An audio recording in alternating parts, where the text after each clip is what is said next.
नमस्कार, राधे राधे, जय श्री राधे। नमो नारायण, हर हर गंगे।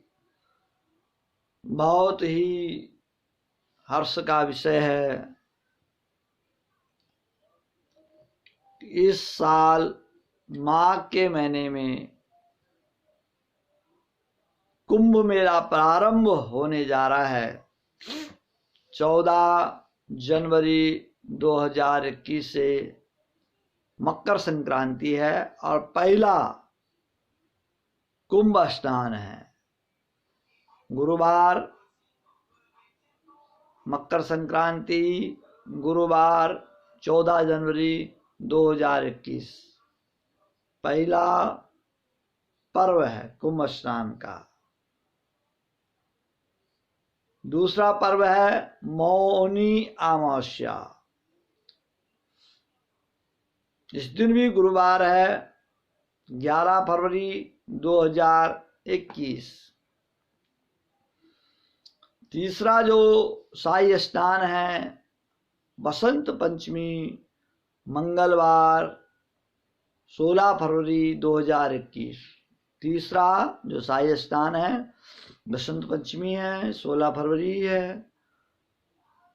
और चौथा जो शाही स्नान है माघ पूर्णिमा,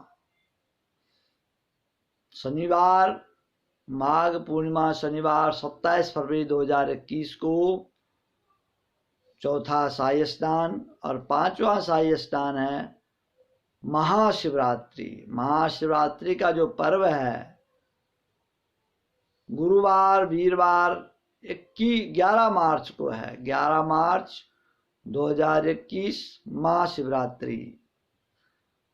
और छठवां जो शाही स्नान है सोमवती अमावस्या, चैत्र महीने की अमावस्या है, 12 अप्रैल सोमवार सोमवती अमावस्या।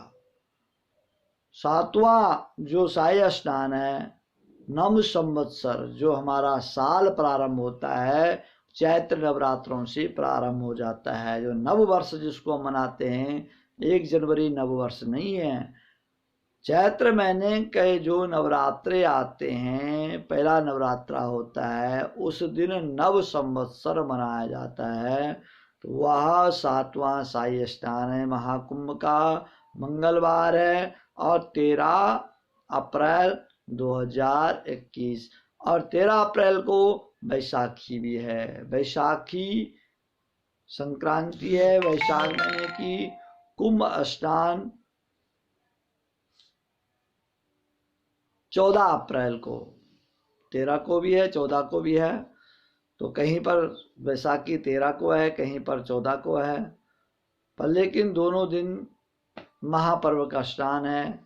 और 9वां जो शाही स्नान है वो रामनवमी को है। रामनवमी इस बार 21 अप्रैल बुधवार 2021 को है।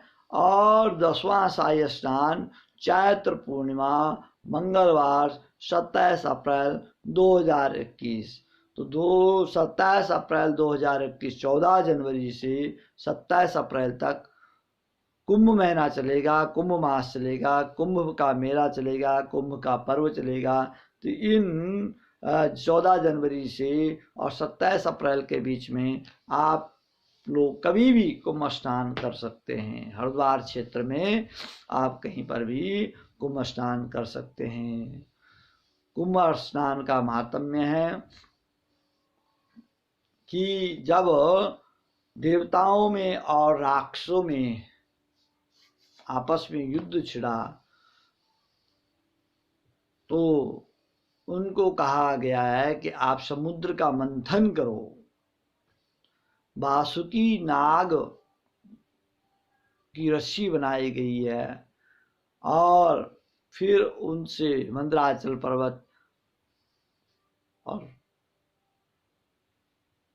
जो कश्यप है, जो अपने कच्छप हैं, कछुआ जिनको कहते हैं, कछुआ की पीठ पर उस पर्वत रख करके वासुकी नाग की रस्सी बना करके देवताओं ने और राक्षसों ने समुद्र का मंथन किया। अनेक प्रकार के 14 रत्न निकले, उसी में से अमृत भी निकला, समुद्र से ही अमृत निकला। अब अमृत देवताओं ने कहा कि यह अमृत हमें मिलना चाहिए। और राक्षसों ने कहा कि यह अमृत हमें मिलना चाहिए, क्योंकि अमृत पीने से जो भी अमृत को पीता है वह अमर हो जाता है। तो देवताओं ने सोचा यह हमें मिलना चाहिए, निकला तो देवताओं के लिए था, पर लेकिन राक्षसों ने भी चाहा कि हमें यह अमृत मिलना चाहिए। दोनों में युद्ध छिड़ गया, और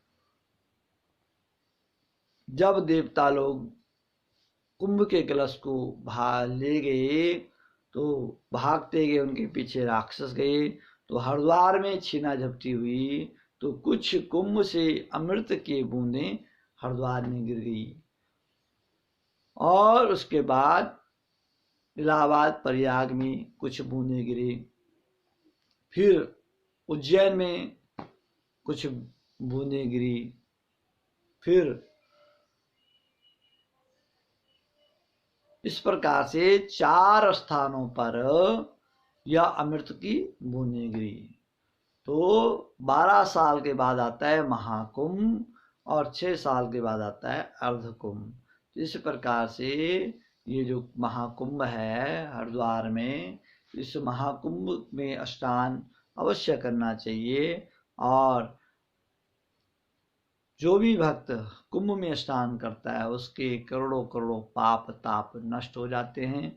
तो यह बड़े भाग्यशाली हैं हम लोग, जो हम हर बार महाकुंभ मेले में जाकर के माँ गंगा के पावन तट पर जाकर के स्नान करते हैं, बड़े भाग्यशाली लोग हैं। और हम सबको, अपने बच्चों को, अपने परिवार को, अपने आने वाली पीढ़ी को अपनी संस्कृति और संस्कृति के बारे में अवश्य ही जानकारी देनी चाहिए।